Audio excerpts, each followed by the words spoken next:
कि मंडे आ रहा है, हमें मिलना है और हमें परमेश्वर के वचन में जाना है। क्यों ना मेरे साथ निकाल लीजिए पहला शमूएल उसका 25वां अध्याय। पहला शमूएल उसका 25वां अध्याय। वचन हम पूरा पैरेबल हम पूरा आज देखेंगे, लेकिन हम शॉर्ट शॉर्ट में जल्दी जल्दी जाएंगे क्योंकि परमेश्वर का वचन हमें सीखना है, सुनना है और आगे बढ़ना है। और हाँ, मैं पढ़ती हूँ। तो पहले वचन में ऐसा लिखा है कि शमूएल की मृत्यु हो गई। इसकी स्टार्टिंग ही ऐसे है। जो परमेश्वर का जो भविष्यवक्ता जो शमूएल है, यहाँ पर बाइबल बताती है कि उसकी मृत्यु हो जाती है।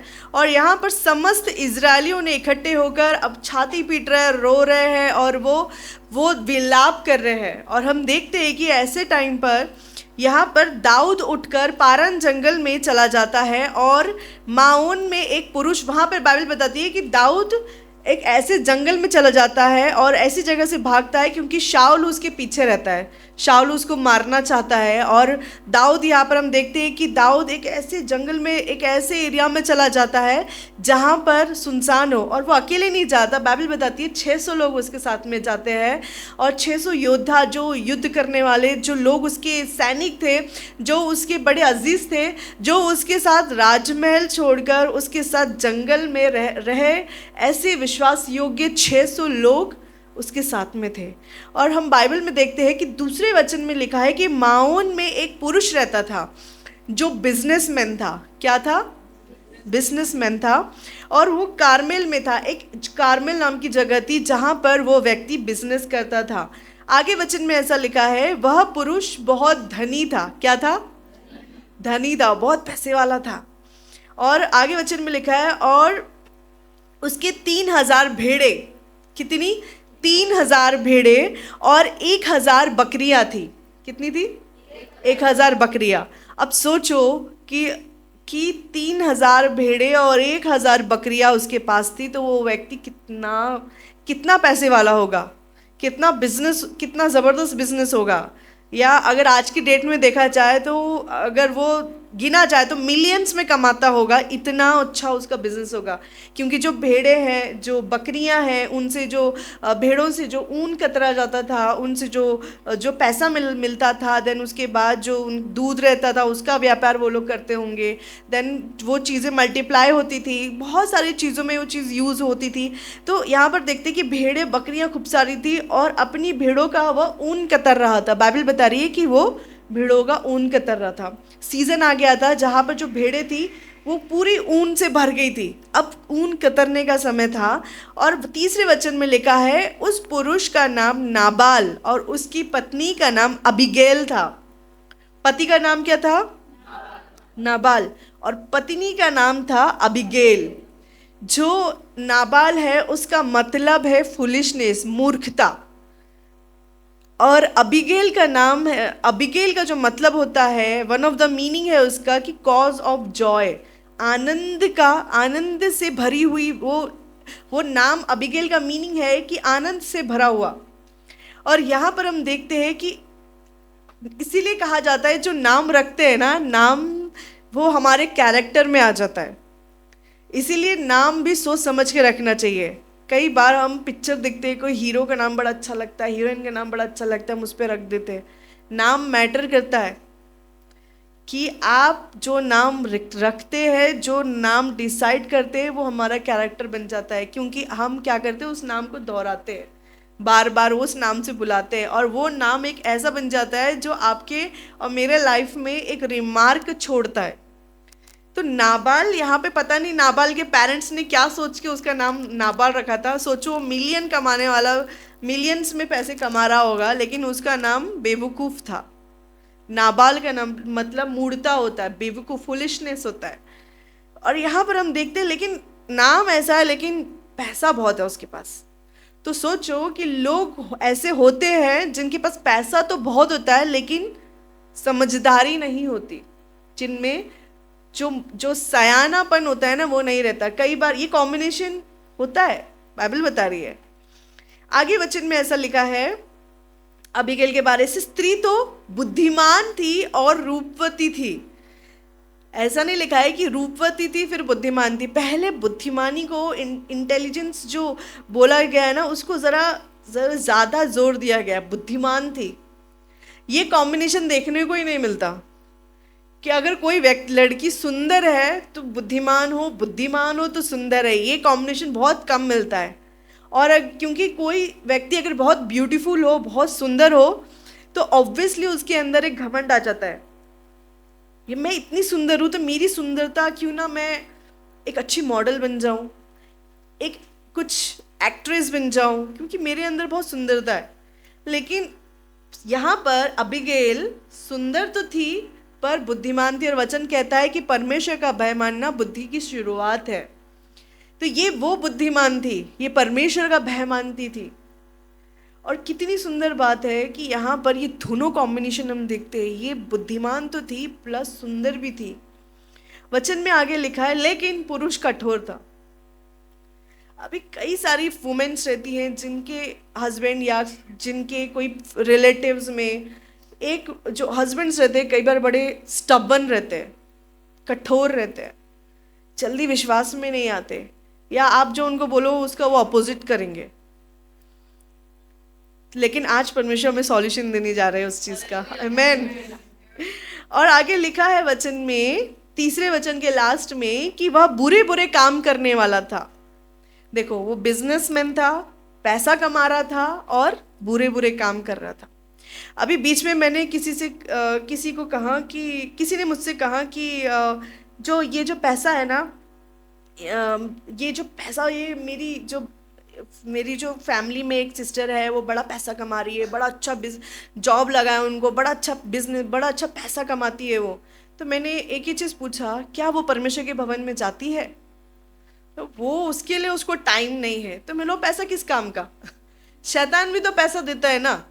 लेकिन अगर आप वो पैसा लेकर पैसा को साइड करके अगर आप परमेश्वर के भवन में नहीं जा रहे, परमेश्वर के साथ आप एक नहीं हो रहे, यीशु मसीह के वचनों पर आप नहीं हैं, तो ऐसा पैसा किस काम का? तो सामने वाले उस व्यक्ति को उस दिन बड़ा, मेरी बहन बड़ा अच्छा जॉब करती है और बड़ा अच्छा कमाती है, इतना अच्छा पैकेज है, और ये तो परमेश्वर का ग्रेस है। मैंने बोला बिल्कुल, लेकिन ये ग्रेस पाने के बाद आप क्या कर रहे हैं? आपकी सिस्टर क्या कर रही है? परमेश्वर के भवन में जाती है? नहीं, उसके लिए टाइम नहीं, उनको लेट हो जाता है ना। एक ही दिन तो मिलता है आराम करने के लिए, अब वो दिन भी अगर हम वो आराम नहीं करेंगे तो कैसे चलेगा? मैंने बोला अच्छा हुआ, ये वाला जो पैसा है ना, जिसके पास चला जाता है ना, वो व्यक्ति ऐसे ही सोचता है क्या करना है, परमेश्वर वहाँ है, परमेश्वर यहाँ पे भी है, घर में थोड़ा सा प्रार्थना कर लेंगे हो जाएगा। पर ऐसा नहीं है। परमेश्वर के साथ संगति करना बहुत ज़रूरी है, परमेश्वर के भवन में जाना बहुत ज़रूरी है। कई सारी माएँ अपने बच्चों को ये सिखाती हैं कि संडे को चर्च ना जाते हुए तूने स्पोर्ट्स में भाग लिया है, या फिर ये इधर पे आज तुझे ये चीज़ करना है, एक दिन चर्च मिस कर दिया तो क्या होता है? आजकल की माएँ ऐसा सिखाती हैं। पर मैं आपको बता दूं, एक बार स्पोर्ट्स मिस कर दिए तो क्या होता है? चर्च मिस मत करिए, परमेश्वर का भवन मिस मत करिए। अगर आप जो टीचिंग्स अभी से बच्चों में वर्डन डाल रहे हैं ना, जो टीचिंग्स दे रहे हैं ना, एक दिन उनको लगेगा क्या होता है, 3 संडे नहीं गए, 1 संडे जाएंगे। ये कैजुअल मत बनाइए। परमेश्वर के उपस्थिति में चलना, अपने बच्चों को कैजुअल मत बनाइए। क्या होगा? 2 घंटे अगर वो चर्च में बैठ जाएंगे,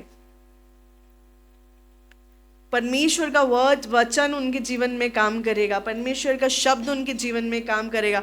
अभी से बच्चों को गलत चीज़ों की तरफ मत लेकर आइए, उनको 50-50 मत सिखाइए कि इधर भी करते तो चलता है, ये भी नहीं किए तो भी चलता है, मत सिखाइए।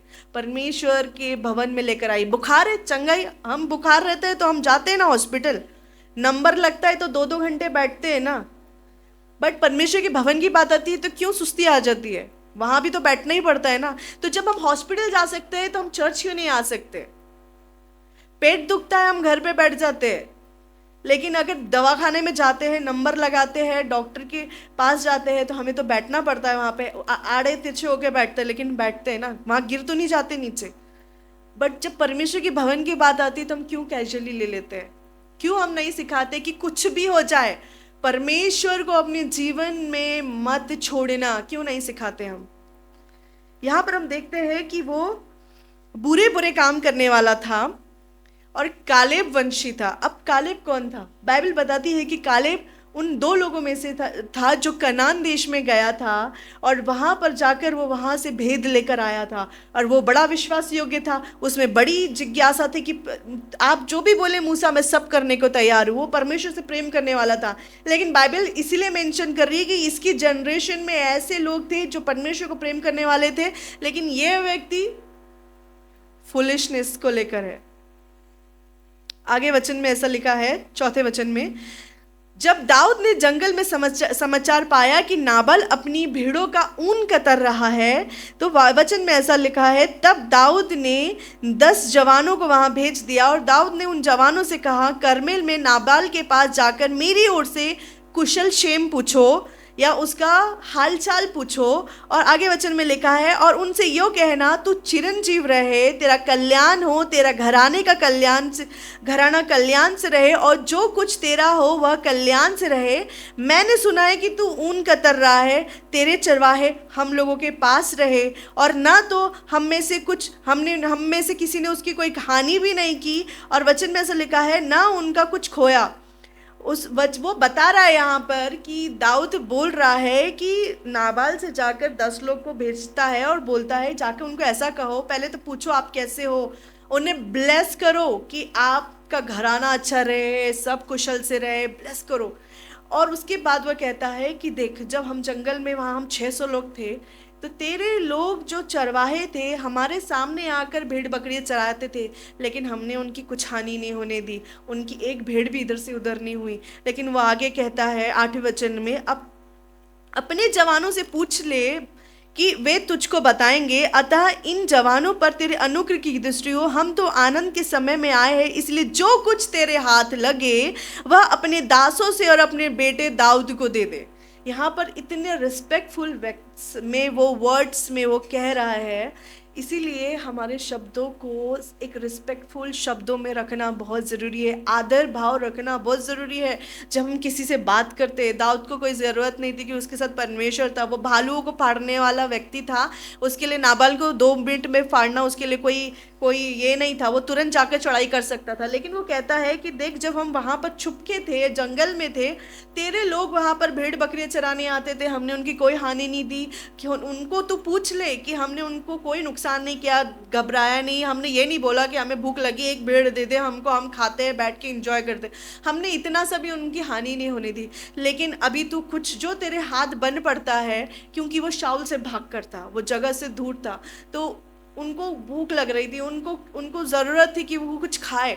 और वहाँ पे दाऊद बड़े रिस्पेक्टफुल में कहता है कि तेरे हाथ में जो कुछ बन पड़ता है तू मुझे दे दे और हमारे लिए भिजवा दे। अब वो जाते हैं वहाँ पे जवान और जाके नाबाल से बातें करते हैं और जाकर नाबाल को बताते हैं कि देखो, दाऊद ने आपका हालचाल पूछा है, आपको ब्लेस किया है। और वो ये कहते हैं कि देख, ये इतना कुछ था, वहाँ पे लोग आए थे लेकिन हमने कोई भी हानि नहीं होने दी। लेकिन अभी दाऊद कह रहा है कि कुछ अगर हो सके हमारे लिए, कुछ खाने का प्रबंध हो सके तो प्लीज़ हमें दे दीजिए, जो कुछ तेरे हाथ लगे, कुछ एक्स्ट्रा मत करो, लेकिन जो है तुम्हारे बच्चा कुचा लेफ्ट ओवर वो मुझे दे दो। तो वहाँ पे नाबाल कहता है 10वें वचन में, दाऊद कौन है? यिशै का पुत्र कौन है?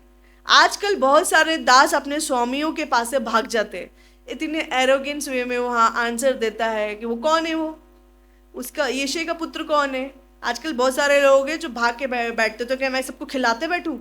फिर वो वहाँ पर जाता है और वाकई आगे वचन में लिखता है, क्या मैं अपनी रोटी पानी और पशु मैंने अपने कतरने वालों के लिए मारे हैं लेकर ऐसे लोगों को दे दूँ जिनको मैं नहीं जानता कि कहाँ के हैं। आगे वचन में ऐसा लिखा है, तब दाऊद के जवानों ने लौटकर अपना मार्ग लिया और दाऊद को सब कुछ जाके बता दिया। फिर दाऊद बोलता है कि एक काम करो, अब प्यार से नहीं माने हैं तो अब अपनी तलवारें कस लो। क्या करो? अपनी तलवारें कस लो। और जहाँ पर तलवारें वो कसने के लिए बातें करते हैं, और यहाँ पर हम सीधे जंप करते हैं 14वें वचन में जाते हैं, और वहाँ पर एक सेवक होता है जो अबीगैल को जाकर, एक बड़ा विश्वास योग्य सेवक रहता है उनके नाबाल के लोगों में, सेनापतियों में जो लोग रहते थे, उनमें एक सेवक रहता है और वो जाकर अबीगैल को सारा हाल बताता है कि देखो, हम वहाँ पर गए थे, हम बीच में रहे, जंगलों में रहे, लेकिन दाऊद के लोगों ने हमें इतना सा भी टच नहीं किया, हमारी भेड़ बकरियों को नहीं चुराया। लेकिन आज ऐसा समय आ पड़ा है कि उन्होंने जब हमसे मदद मांगी तो हमारे जो स्वामी है नाबाल है, इन्होंने तो जंग ही छेड़ दी है।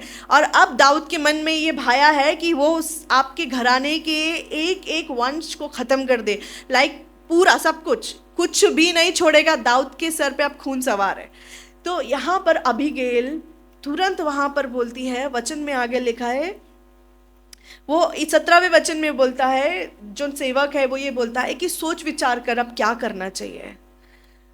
मैं आपको बताऊं, जो स्त्री परमेश्वर के भवन में जाती है ना, ये सेवक वो सेवक है जो कलीसिया में खड़े रहकर परमेश्वर के वचन को बताता है और आपको बताता है कि सही क्या है, गलत क्या है, लेकिन निर्णय आपको और मुझे लेना है। जो स्त्री परमेश्वर के भवन में जाती है और सुनती है, उसे सब पता रहता है कि मुझे किस स्थिति में तैयारी करनी है, मुझे क्या करना है।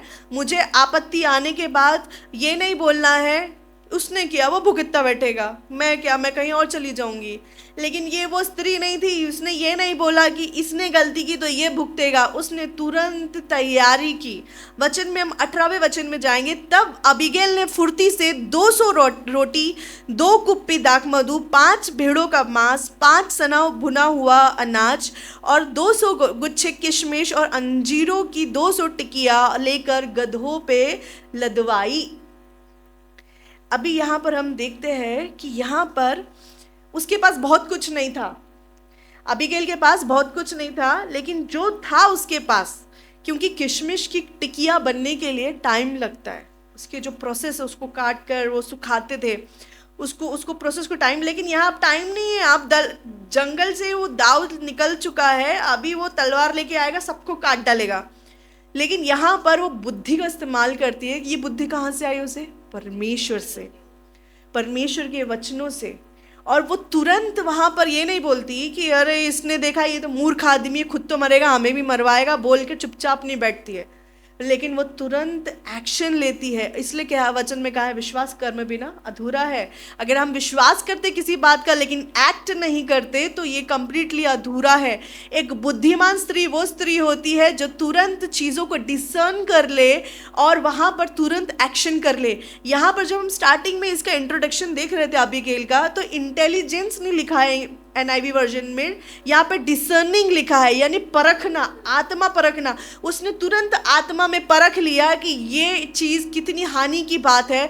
इसने तुरंत वहाँ पे जाके अपने पति से झगड़ा नहीं किया कि तू क्या करके आया है, तूने कितनी बड़ी मूर्खता की काम करी है, उसने कुछ भी वैसा नहीं किया।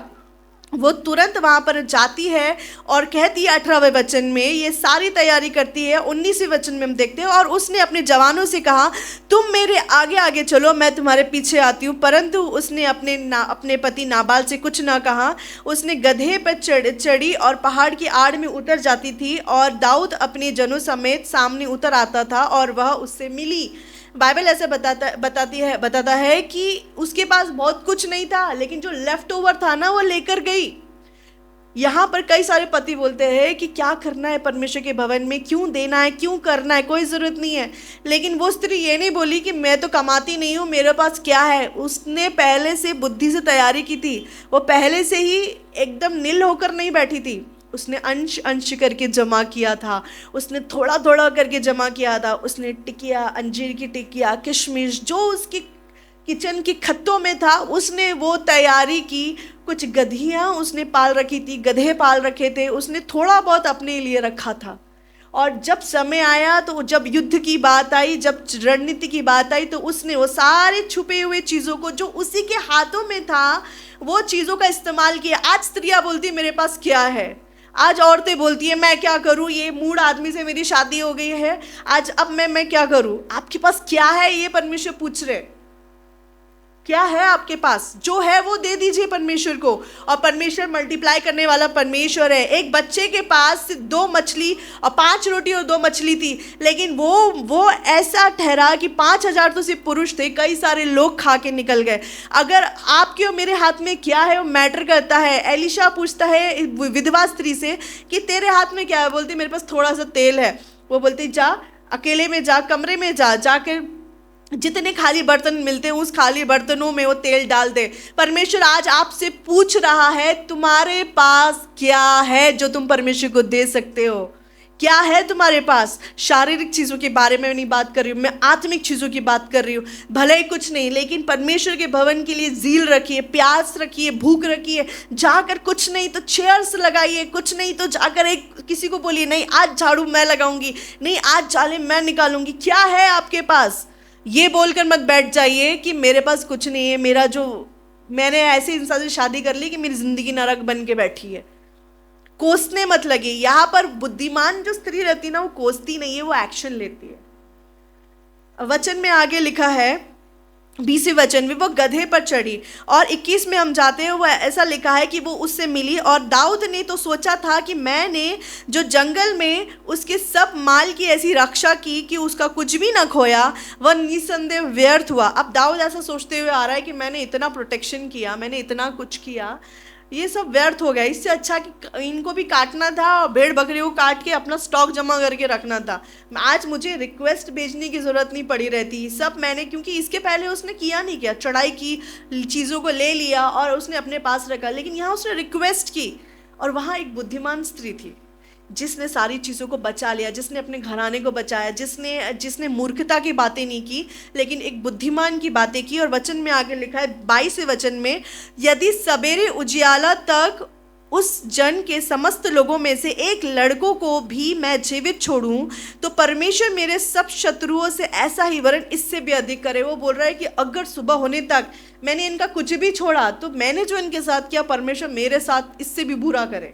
वो यहाँ पर ठान कर आता है, यानी उसके दिमाग में रहता है कि बस मैं अभी ख़त्म कर दूंगा, क्योंकि इसने मेरा डिसरिस्पेक्ट किया है। जो मैंने मांगा अपने लिए, कुछ जो मैंने रिक्वेस्ट किया था कि बचा कुचा जो भी हो वो लेकर आ जा, लेकिन उसने मेरी बात नहीं सुनी। वचन में आगे लिखा है 23वें वचन में, दाऊद को देख अबीगैल फुर्ती करके गधे पर से उतर पड़ी और दाऊद के सम्मुख मुंह के बल भूमि पर गिरकर दंडवत किया। कैसे? यहाँ पर पहले तो फुर्ती करके गधे पर से उतरी। हम चेयर पे से नहीं उतरते। अगर हमें आत्मा में लगता है घुटनों पे आना है तो हम चेयर पर से नहीं उतर पाते, वो गधे पे से उतरी। और वचन में ऐसा लिखा है, दाऊद के सम्मुख मुंह के बल गिरकर उसको दंडवत किया।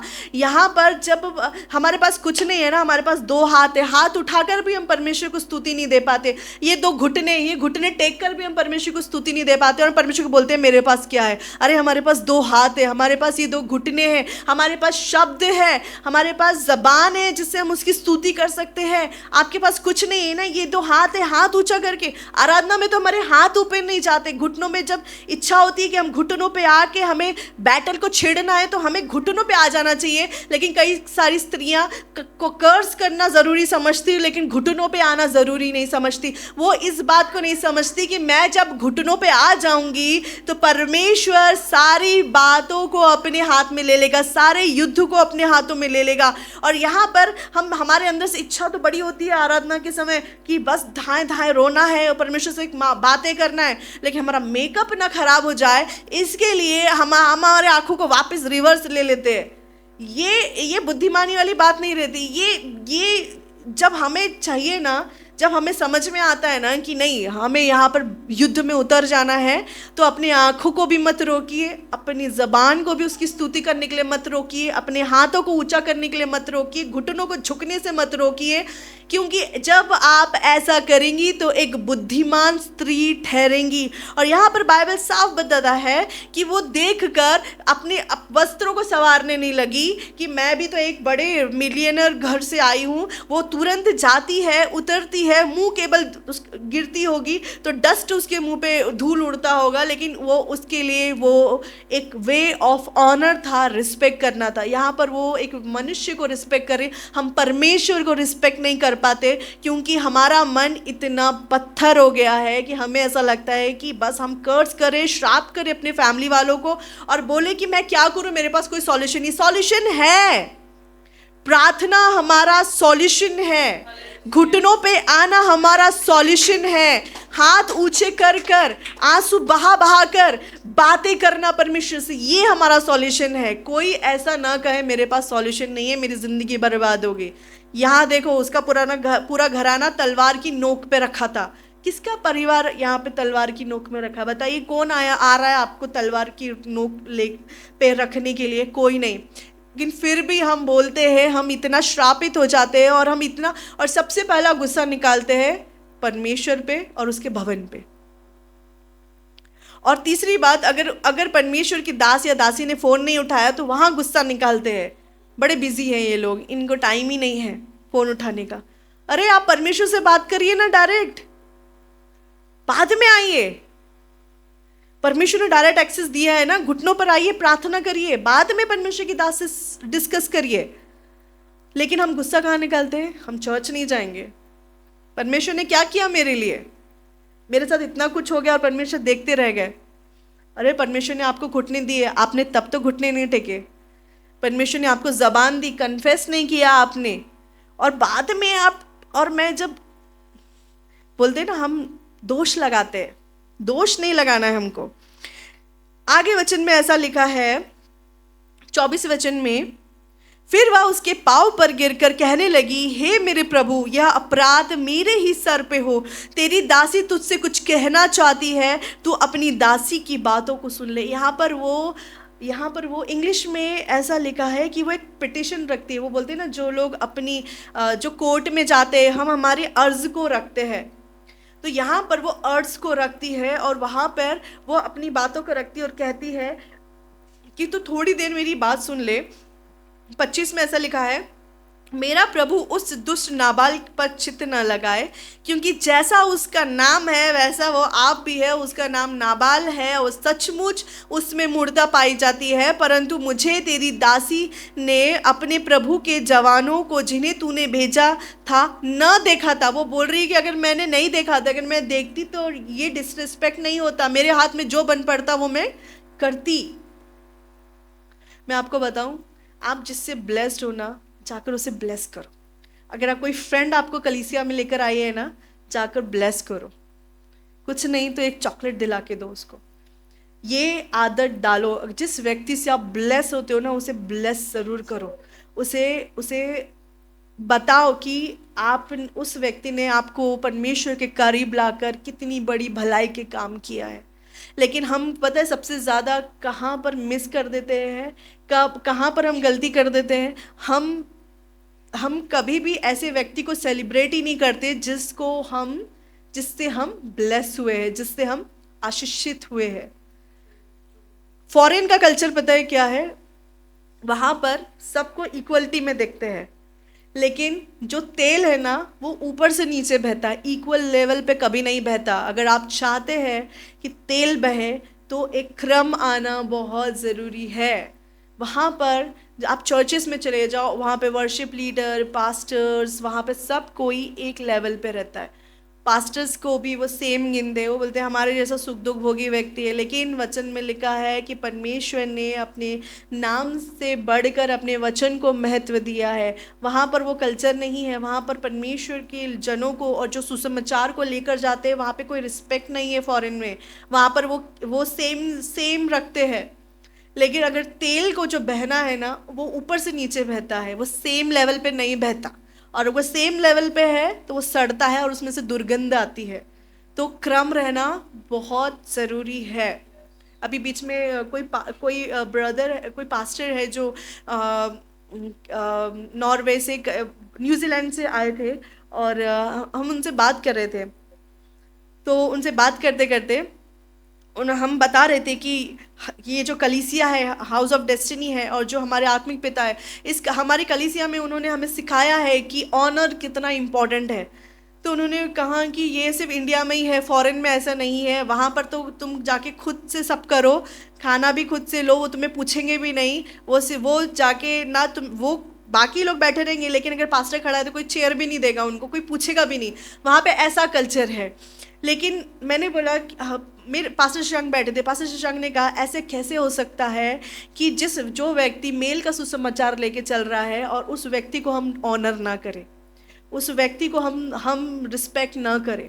तो ये चीज़ें रहती है, और ये चीज़ अबीगैल जानती है, और अबीगैल ने परमेश्वर का अभिषेक जो उसके ऊपर हुआ था, उसने वो नहीं बोला कि मैं आपको नहीं जानती, उसने नहीं बोला, बट उसने आत्मा में डिसन किया कि ये व्यक्ति परमेश्वर का जन है। और अभी आप आगे पढ़ेंगे तो आपको पता चलेगा वो क्या बोलती है। वो आगे बोलती है 26 में, और अब हे मेरे प्रभु यहोवा के जीवन की शपथ और तेरे जीवन की शपथ कि यहोवा ने जो तुझे खून से और अपने हाथ के द्वारा अपना बदला लेने से रोक रखा है, इसलिए अब तेरे शत्रु मेरे प्रभु की हानि के चाहने वाले नाबाल ही के समान ठहरे। और अब यह भेंट जो तेरी दासी अपने प्रभु के सामने लाई है और उन जवानों को दी जाए जो मेरे प्रभु के साथ चलते हैं। कितना रिस्पेक्ट, कितना रिस्पेक्ट। वो बोल रही है कि जो मैं लाई हूँ प्लीज़ आप उसे रिस्पेक्टफुली ले लीजिए, और जो आपके साथ चल रहे हैं आप उन्हें दीजिए। आगे वचन में ऐसा लिखा है 28वें वचन में, अपनी दासी का अपराध क्षमा कर क्योंकि यहोवा निश्चय मेरे प्रभु का घर बसाएगा। वो उसे फ्यूचर दिखा रही है, वो बता रही है कि आप कौन हैं। वो बोल रही है कि अपनी दासी का अपराध क्षमा कर, यहोवा निश्चय मेरे प्रभु का घर बसाएगा और स्थिर करेगा, इसलिए कि मेरा प्रभु यहोवा की ओर से लड़ता है। वो ये बोल रहा है कि आप वो पर्सन नहीं हो जिनके बारे में मैंने सुना था कि आप परमेश्वर की ओर से लड़ने वाले लोग हो, आप परमेश्वर की बात सुनकर आगे चलने वाले लोग हो। ये काम मत करिए, आप इसको मार देंगे और कल चल के ये चीज़ आपके अंदर गिल्ट रहेगा कि मैंने एक मूर्ख के खानदान को ख़त्म कर दिया जिसमें मेरा कोई रोल नहीं था। यहाँ पर वो इतनी ब्यूटीफुली समझा रही है। हम सीधे 30 में जाएंगे और वहाँ पर ऐसा कहती, इसीलिए जो यहोवा ने मेरे प्रभु के लिए यह समस्त भलाई करेगा जो इनसे तेरे विषय में कही है, और तुझे इज़राइल पर प्रधान करके ठहराएगा, तब तुझे इस कारण पछताना ना होगा या प्रभु का हृदय पीड़ित ना होगा कि तूने अकारण खून किया और मेरे प्रभु ने अपना बदला आप लिया। फिर जब यहोवा मेरे प्रभु से भलाई करे तब अपनी दासी को स्मरण करना। वो ये कहती है, वो बताती है कि ये गलती आप ये चीज़ मत करिए आप, क्योंकि कल चल के आपको फील ना हो कि आपके अंदर गिल्ट ना रहे। इतनी ब्यूटीफुल वे में वो रिस्पेक्टफुली वो बातों को रखती है। और आज कई सारी वुमेन्स को यही नहीं पता कि हमें बात कैसे रखनी है, हमें अपने हस्बैंड से बात कैसे करनी है, हस्बैंड के सामने बातें कैसे करनी है। यहाँ पर हम बाइबल में आगे देखते हैं, इसीलिए वो 32वें वचन में लिखा है, तब दाऊद उसको बोलता है कि तू धन्य है, आज के दिन परमेश्वर ने मुझे तुझसे मिलाया। और वहाँ पे बोलता है दाऊद कि मुझे तूने खून करने से बचा लिया, अकारण मेरे हाथ पे खून लग जाता, तो तूने इन सब चीज़ों से बचाया। आगे डायरेक्ट हम 36 में जाते हैं और 36 में ऐसा लिखा है, तब अबीगैल नाबाल के पास लौट गई और क्या देखती है कि घर में राजा का सा भोज चल रहा है। वहाँ पर उस समय में जब ऊन को कतरा जाता था, तब वहाँ पर जैसे धान काटा जाता है तो फीस्ट होता है, वैसे ही जब ऊन कतरा जाता था वहाँ पे फीस्ट होता था। तो इसके पास पार्टी करने के लिए चीज़ें थी, लेकिन अपने घराने को बचाने के लिए इसके पास चीज़ें नहीं थी। और यहाँ पर वो देखती कि मेरा हस्बैंड तो पूरा नशे में धुत है, इससे अभी मैं क्या बात करूँ, कुछ नहीं बोलती। लेकिन वचन में ऐसा लिखा है कि 37 में, सवेरे जब नाबाल का नशा उतर गया तब उसकी पत्नी ने उसे सारा हाल कह सुनाया। और वचन में ऐसा लिखा है कि वो अपने मन को सुनना पड़ गया जब वो ये सारी चीज़ें सुन रहा था कि कितनी बड़ी बात मेरे जीवन में हो सकती थी। लेकिन बाइबल बताती है कि उसने दाऊद का डिसरिस्पेक्ट किया, तो 10 दिन के अंदर, सिर्फ 10 दिन के अंदर नाबाल की मृत्यु हो गई। सिर्फ 10 दिन के अंदर। कई बार जब हम डिसरिस्पेक्ट करते हैं और बेवकूफ़ी से चलते हैं, तो ये सारी चीज़ें हमारे ऊपर बहुत सारी चीज़ें लेकर आ सकती है। इसीलिए एक स्त्री को बुद्धिमान होना बहुत ज़रूरी है। एक स्त्री, पता है, एक आंकड़े के अनुसार जो वुमेन्स रहती है ना, वो बहुत जल्दी सेंसिटिव भाप लेती लोगों को। मेंस नहीं भाप पाते कि इसका दोस्त कैसा है, लेकिन वुमेन भाप जाती है कि आपका ये जो दोस्त है ना वो ठीक नहीं है, इसका चाल चलन मुझे ठीक नहीं लगता। लेकिन जो व्यक्ति उसके साथ दिन रात बैठता है उसको नहीं दिखाई देता, लेकिन वुमेन एक बार मिलेगी लेकिन उसको समझ भाप लेगी। ये क्योंकि परमेश्वर ने हमें सहायक के रूप में रखा है, और एक सहायक का काम होता है कि आसपास में सारी चीज़ें देखी कि क्या चल रहा है और कैसा है, और वो स्मेल कर लेती है। वुमेन्स में वो खासियत होती है कि वो स्मेल कर लेती है कि कहाँ क्या गड़बड़ है। परमेश्वर को धन्यवाद दे और उन चीज़ों को सही इस्तेमाल करे। और आगे लिखा है 39 में, मैं शॉर्ट में बता दूंगी कि यहाँ पर जब दाऊद को पता चलता है तो कि नाबाल की मृत्यु हो गई है, तो वहाँ पर वो बोलता है कि इतनी सुंदर और बुद्धिमान स्त्री है, इसे मैं ऐसे ही नहीं जाने दूंगा, इसका तो राजघराने में अधिकार है।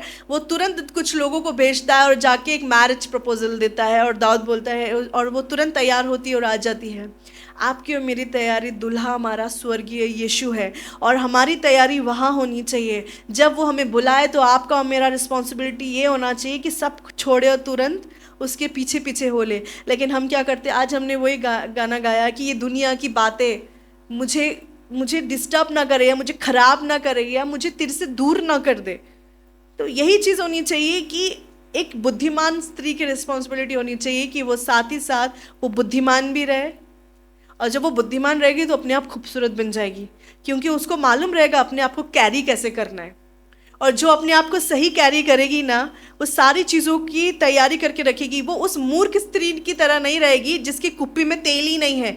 यहाँ पर हम बाइबल बताती है कि उसने थोड़ा बहुत नहीं, वो मिलियनेयर की पत्नी थी लेकिन उसने बहुत नहीं लेकिन थोड़ा जमा किया था, और जब मुसीबत आई वो थोड़ा काम में आया।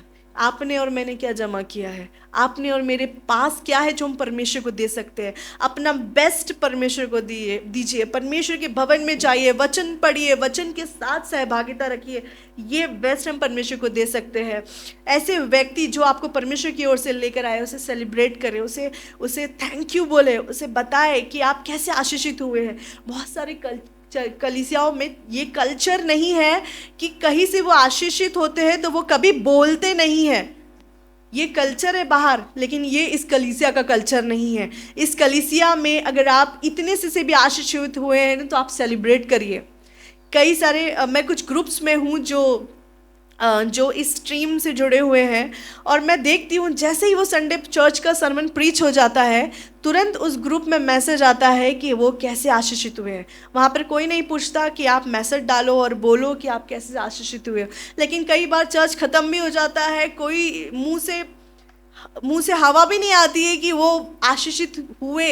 ऐसा हो नहीं सकता कि परमेश्वर का वचन प्रचार किया जाए और आप और मैं आशीषित न हो, ऐसा हो नहीं सकता। लेकिन हम इसे घमंड बोलते हैं। पता है, इसे घमंड बोला जाता है जब कोई चीज़ हमें मिलती है, जिस टेबल से परमेश्वर हमें मौका दे रहे हैं, इस मेज से हमें वो खाने को दे रहे हैं, लेकिन इस मेज पर बैठकर हम इस मेज को सेलिब्रेट ही नहीं करते। किसी के घर में जाते हो, किसी ने 4 डिश बना दी, थैंक यू बोलते हो कि नहीं?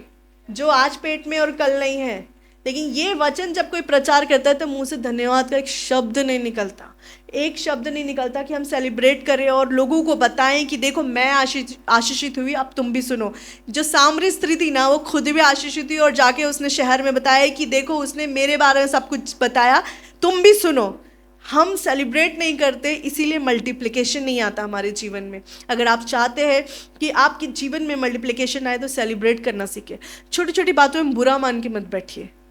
कोई भी कलीसिया किसी को खुश नहीं रख सकती। यहाँ पर कोई भी मैं जेन्युइन बता रही हूँ, कोई कलीसिया किसी को खुश नहीं रख सकती, कोई पास्टर किसी को खुश नहीं रख सकता, क्योंकि वो जोकर नहीं है।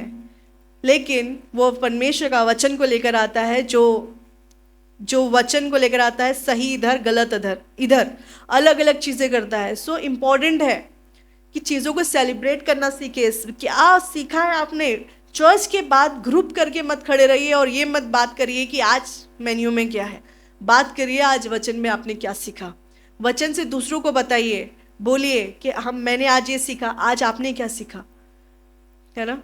तो परमेश्वर के वचन को इम्पोर्टेंस दे, परमेश्वर को इम्पोर्टेंस दे। हमारा दुल्हा वो है, उसके लिए तैयारी कीजिए, पर अपने लिए, अपने बच्चों के लिए कैजुअल मत करिए, लेकिन एक बुद्धिमान स्त्री बन के खड़े रहिए और एक ऐसी स्त्री बनिए जो परमेश्वर का भय मानती हो, क्योंकि वही स्त्री अपने घराने को बचा सकती है। क्योंकि बाइबल बताती है कि जब हम ऐसा करते हैं, और जो कल मैंने प्रचार किया जिस विषय में, वो जो इंग्रेडिएंट्स आप और मैं अपने जीवन में लेकर आते हैं, हम उस ऑयल की तरह बन जाते हैं कि हमारे घर में अगर हमारा पति विश्वास नहीं करता तो वो विश्वास में ज़रूर आएगा एक दिन।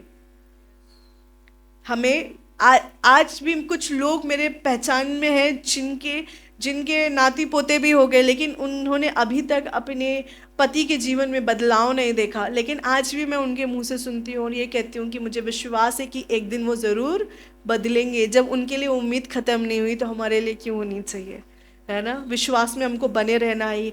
ये वुमेन्स फेलोशिप करने का मतलब सिर्फ ये नहीं था कि हमें सिर्फ महीने के एक दिन इंगेज होना और बैठना है। हमारा जो विजन है, जो दर्शन है, वो ये है कि इस कलीसियाओं की जो स्त्रियां हैं वो मजबूत बने। कोई भी हालात हो जाए, कोई भी बात हो जाए, वो यीशु के चरणों में बैठना ना छोड़े, वचन को सीखना ना छोड़े, कलीसिया जाना ना छोड़े, अपने बच्चों को सिखाना ना छोड़े, परमेश्वर पे विश्वास करना ना छोड़े, परंतु बुद्धिमानी के साथ खड़ी रहे। क्योंकि एक समय आएगा, यही बुद्धिमानिता आपको बचाएगी, आपके घराने को बचाएगी, आपके पति को बचाएगी। इसलिए विश्वास रखिए, हार मत मानिए, क्योंकि अगर परमेश्वर ने आपको ये हस्बैंड दिया है तो उसको संभालने की कैपेसिटी भी आप में दी है। आमेन।